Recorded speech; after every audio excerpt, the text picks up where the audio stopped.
Bonjour à tous, j'espère que vous allez tous bien. Je vous refais une petite vidéo sur la 3D Finish en résine de finition. Je vous avais fait une vidéo sur la chaîne sur cette résine pour vous dire qu'elle était très bien, que je m'en servais comme résine de finition.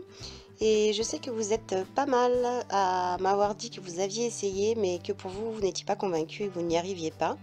Donc du coup, j'ai décidé de vous faire la vidéo pour vous montrer comment résiner. Par exemple, là, c'est le dos d'une pièce en résine. Voilà, j'ai collé la petite bélière avec de la colle glue.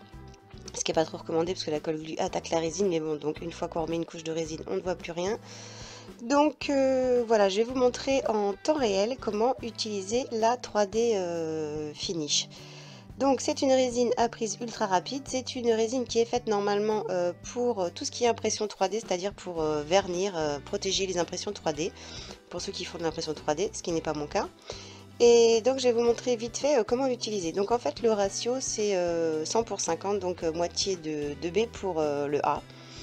Donc là j'utilise même pas de pesée, je vais faire dans un petit contenant, là c'est un moule en silicone, c'était pour vous montrer vite fait. Donc vous voyez je mélange le A, enfin je viens incorporer le B dans le A, donc moitié de B pour une dose de A. Et je vais venir mélanger comme ça rapidement donc la résine. Donc c'est pas besoin, vous n'avez pas besoin celle-ci de la mélanger pendant très longtemps.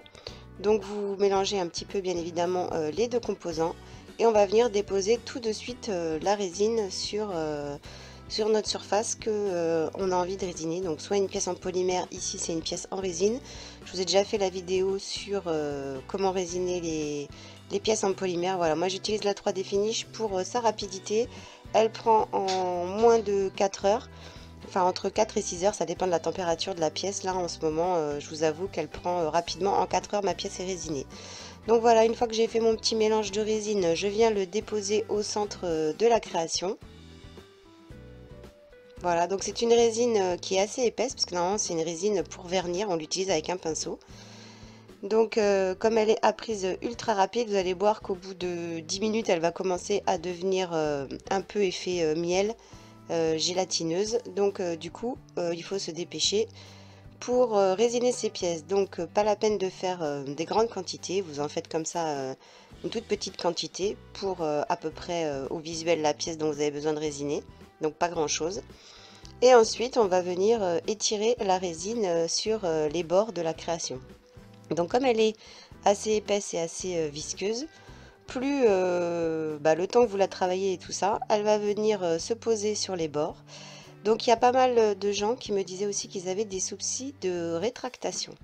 Donc en fait, pour vous expliquer un petit peu comment j'utilise les pièces et comment je les résine, donc là vous voyez, je prends le temps de bien déposer ma résine sur les bords.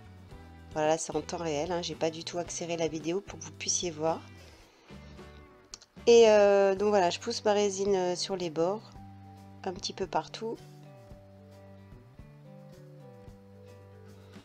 Et ensuite, tout le temps que la résine en fait, commence à prendre et à durcir, je continue à la pousser vers les bords, je vérifie, je refais des tours tout autour pour bien vérifier que ma résine vient bien se placer sur les bords. Donc vous voyez que la résine en la poussant, c'est pour ça que je vous montre un petit peu en accélérant un peu le mouvement, c'est-à-dire en poussant la résine fortement sur les bords, vous voyez que la résine ne coule pas. Donc en fait, comme elle est assez épaisse, elle vient se mettre, elle va s'auto-niveler en fait. Là, je travaille sur un résine pad. Elle vient s'auto-niveler et se mettre, se poser sur les bords.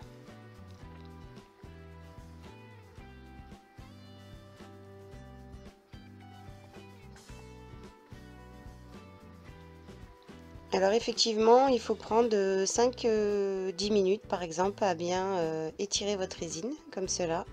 Vous vérifiez bien qu'elle ne se rétracte pas, qu'elle reste bien sur les bords. Ça prend pas beaucoup de temps. Vous voyez, si vous voyez par exemple qu'elle se rétracte un petit peu, et bien vous la repoussez encore.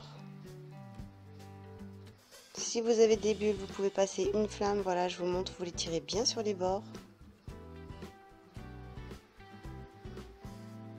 Si vous n'avez pas mis trop de résine, elle ne va pas du tout couler. Donc aidez-la à se placer.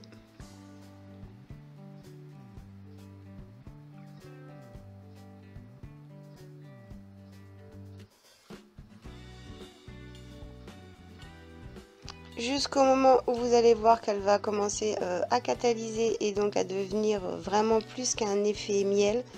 Et là, à ce moment-là, il faudra arrêter. Votre résine sera bien placée sur les bords et il faudra donc la laisser sécher.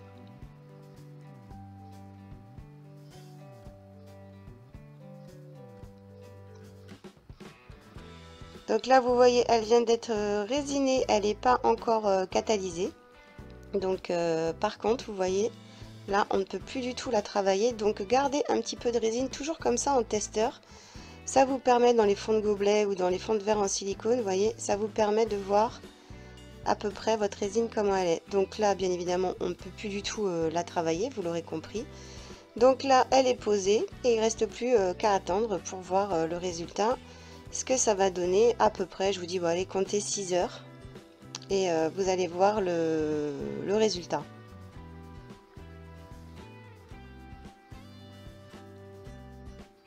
Donc vous pouvez mettre un petit couvercle transparent si vous voulez pour la protéger, pour pas qu'il y ait de poussière qui viennent se mettre dessus.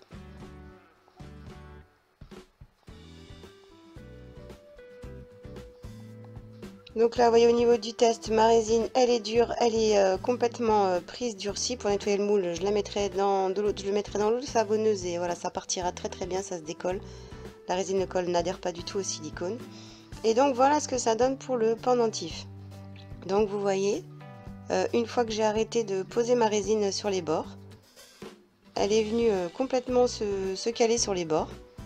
Donc ça c'était le dos de l'époxy, donc ça c'est une création avec les peintures PBO, hein. Je ne sais pas si vous connaissez, j'ai déjà fait des vidéos sur les peintures PBO sur la chaîne pour réaliser des pendentifs.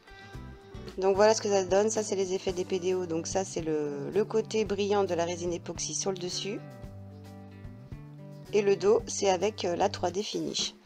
Voilà, j'espère que cette fois-ci en vidéo vous aurez compris le principe comment résiner vos pieds. On se retrouvera très très vite sur la chaîne pour plein de nouvelles vidéos. Je vous dis à bientôt. Ciao!